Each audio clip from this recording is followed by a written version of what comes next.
KRISS USA, a Virginia Beach, Virginia-based company formerly known as Transformational Defense Industries Incorporated, designs, tests, evaluates, and prototypes firearms for the military, civilian, and law enforcement markets in the United States. The company was founded in 2004 and is a subsidiary of a Switzerland-based holding corporation, Gamma Research and Technologies. TDI officially changed their name to KRISS USA in 2010 in order to eliminate confusion over branding for the company's first product, the well-publicized KRISS Vector, which came on the market in 2009.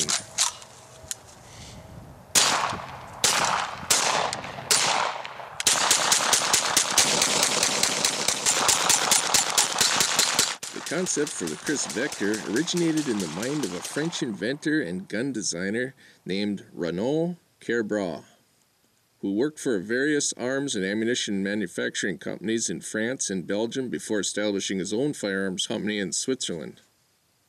The original concept for this project was to build a firearm that uses a type of action that allows the operator to place more rounds on target more of the time. This was accomplished by designing an operating system that controls the magnitude and direction of the recoil impulse. This redirecting or revectoring of recoil force allows the muzzle to remain where the operator points it. This first and one-of-a-kind patented firearms action is known as the KRISS Super V system. This anti-recoil effect is accomplished by using an extremely strong yet lightweight bolt that travels only as far as necessary to allow the proper cycling of the cartridge. This low mass short cycle feature reduces the amount of linear recoil energy that is generated. The bolt is connected to a more massive slider that absorbs the recoil impulse energy and also redistributes it at a very steep 72-degree downward angle, which greatly improves control of the firearm by generating forces that arrest muzzle climb and substantially decreases the amount of felt recoil forces in the barrel axis. The bolt and slider make up the moving parts group of the action and are guided by raceways cut into the receiver plates, which are made of A2 tool steel. The bolt follows the slider in its own V-shaped race, which is where the name Super V comes from. The slider rebounds against a recoil spring assembly, which is connected to an aluminum plate at the base of the receiver. The KRISS Vector comes in four main configurations: the 5.5-inch barreled sub-machine gun, pistol, and short-barreled rifle, and the 16-inch barreled carbine with a lightweight aluminum barrel shroud, each of these weighing less than 6 pounds.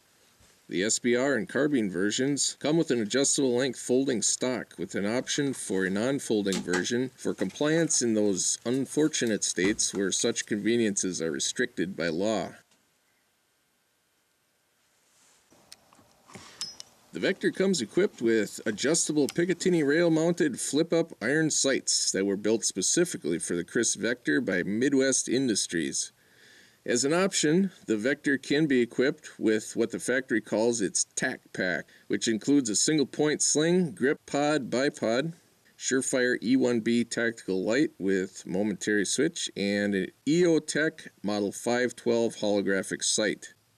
Owners wishing to supply their own accessories should know that the EOTech models without a throw lever mount are recommended if you want a holographic sight that will co-witness with the iron sights. Also, the mounting hardware for the Surefire E1B tack light is available separately on the KRISS USA website for $30.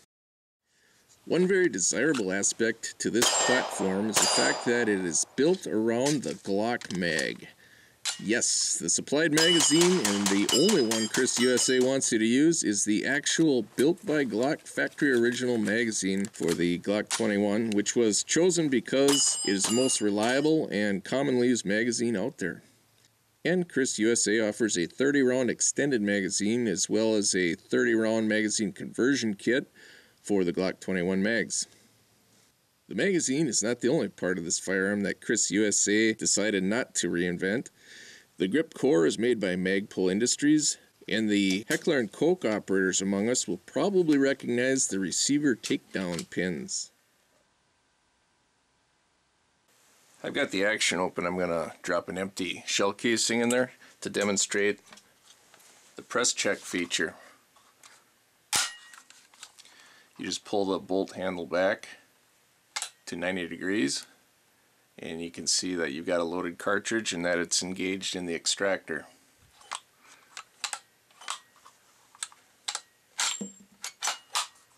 The location of the bolt catch lever is perfect. Right by the cocking handle, you can operate it with the same hand. Accuracy proved to be outstanding.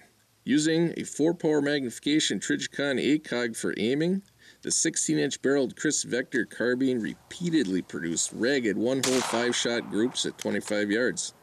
This test was done with 200 grain semi-wad cutter hand loads that I cast from scrap wheel weights. Now, most importantly, what does it feel like to shoot a 45 ACP KRISS Vector carbine? Well, it's not quite like shooting a .22 rimfire rifle. I mean, there's a perceivable amount of recoil involved, but it's an impulse unlike any I've felt before. Similar in characteristics to a 9mm carbine, but with almost no muzzle jump. Just a straight back bump. And did you notice how low the barrel sits in relation to the shooting hand? That low bore axis appears to be another part of the equation with regard to how well it handles under recoil. So from a design and visual standpoint, this has turned out to be a very interesting and enjoyable firearm to get acquainted with.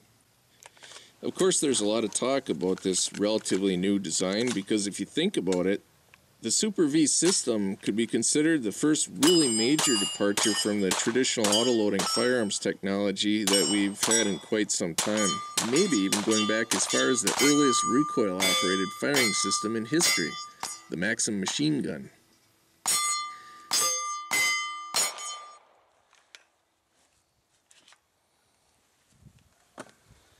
Woo! Is that cool or what? Oh man. This thing is a blast. So I hope you've enjoyed this presentation, and if you have had the opportunity to fire a KRISS Vector, please share your experience by leaving your comment or video response here for the group. And thanks for tuning in.